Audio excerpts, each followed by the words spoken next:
Hi, I'm Dr. Connie Stapleton, your friendly, fair, and firm psychologist.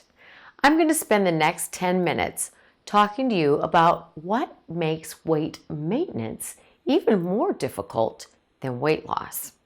Since you are a wise individual, you're going to spend your time, your energy, and your effort focusing on those things you can influence when it comes to keeping weight off once you've lost it.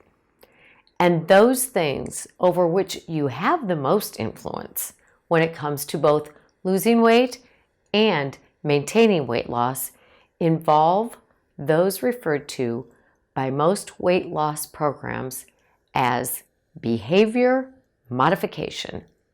Behavior modification means exactly what the words imply: modifying or changing your behaviors.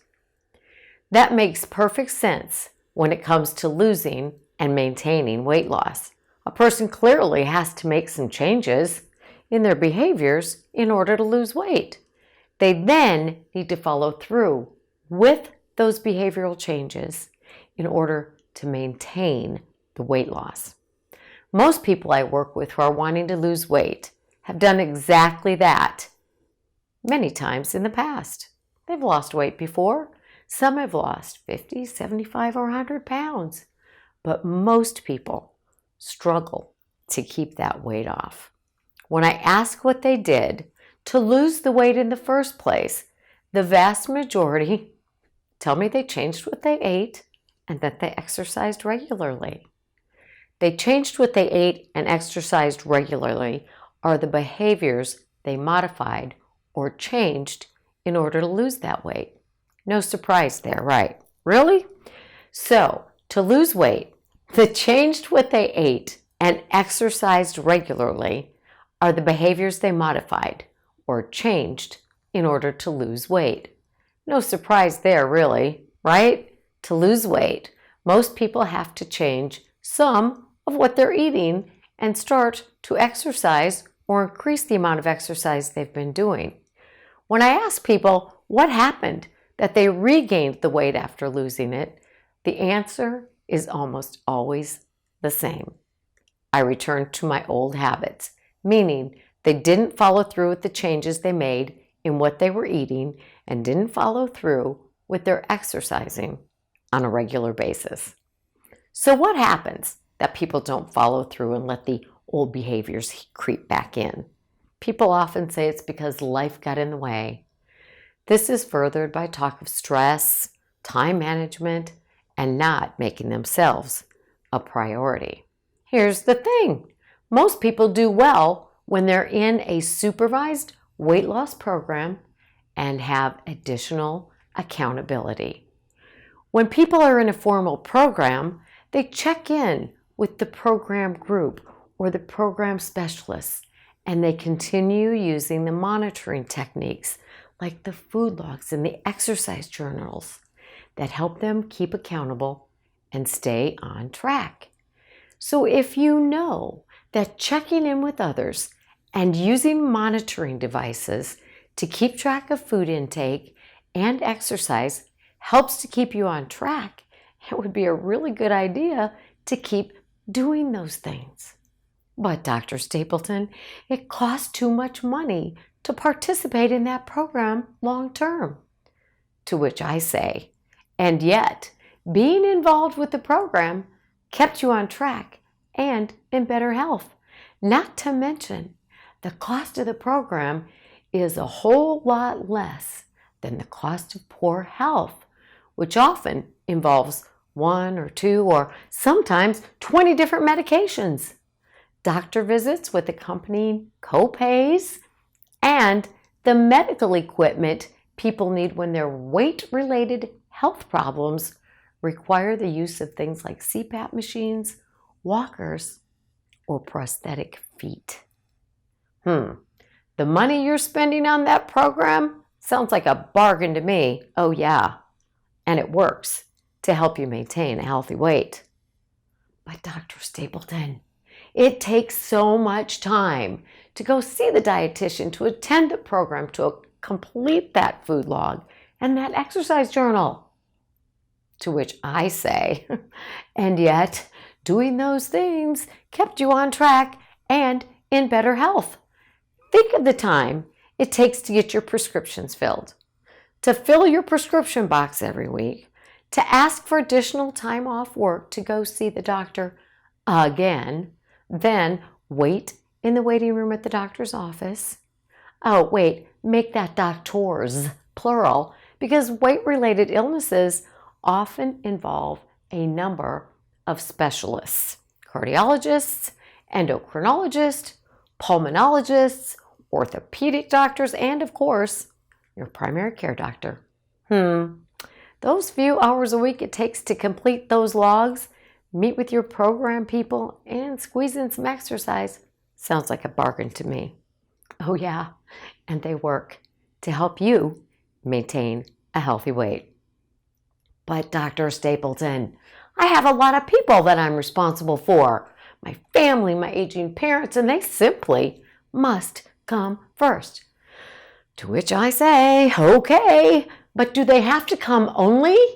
And before you share with me your next "but Dr. Stapleton, there are a limited number of hours in the day" excuse, I'm just going to ask you, how much time do you spend watching television?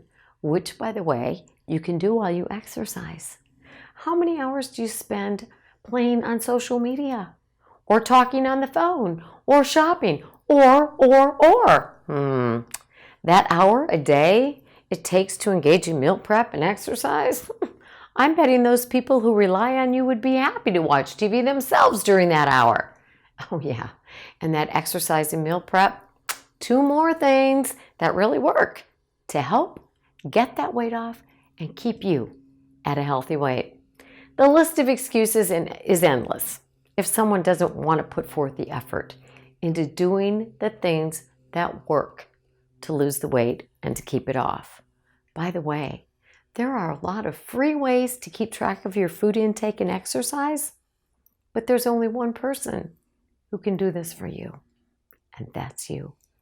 The bottom line, the thing that makes maintaining weight loss so difficult is follow through. Follow through with the behavior changes that work.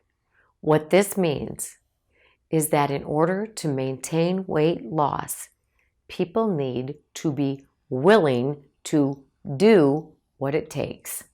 We know from research that monitoring or writing down your food intake, your exercise, your water consumption, your sleep every night result in weight loss and weight maintenance. Being accountable to somebody or to other people is also proven to be helpful. Your accountability does not have to come in the form of a formal weight loss program that costs money, but it does need to be sharing the truth of what you're doing with someone who is going to be lovingly honest with you, both when you're following through and when you're not. So set yourself up for a lifetime of living at a healthy weight for your body by doing the behavior modifications that you know work. If you're not following through with self-monitoring, then it would be a good idea to consider what issues might be interfering with your ability or your willingness to do so. If you're struggling to follow through with behavior modification, then it's important to consider issues such as low self-esteem or an overall feeling that I'm just not good enough, which might be in the way. Because sometimes a person's self-care, including what they put in their body and whether or not they get exercise, reflect how they feel about themselves. People who like themselves generally take good care of themselves. So in order to keep that weight off, people have to deal with any underlying issues that can influence whether they follow through. If somebody's depressed or if they feel like they aren't deserving of health or a happy life, then they need to treat those core issues. And in some cases, obesity is a symptom of the problem. Treating that symptom of weight won't fix the problem on a long-term basis. Food addiction is another issue that can prevent people who know that their food and their weight is causing problems in their life, and they struggle and they have this food addiction and they really want to make the changes in their life and their health and their eating. And many can for a short while, but they always return to those unhealthy behaviors. Oftentimes it's the sweet foods or the salty, fatty combination foods that are problematic for those people who have a food addiction. Food addiction is too large a topic to address here, but if you even think you might have a food addiction, please get help, seek some answers, identify specifics that make weight maintenance difficult for you. Then you can take whatever steps you need to overcome these obstacles. Thanks for listening in. Until next time, I'm Dr. Connie Stapleton. Keep in mind, your health is your responsibility this day, every day.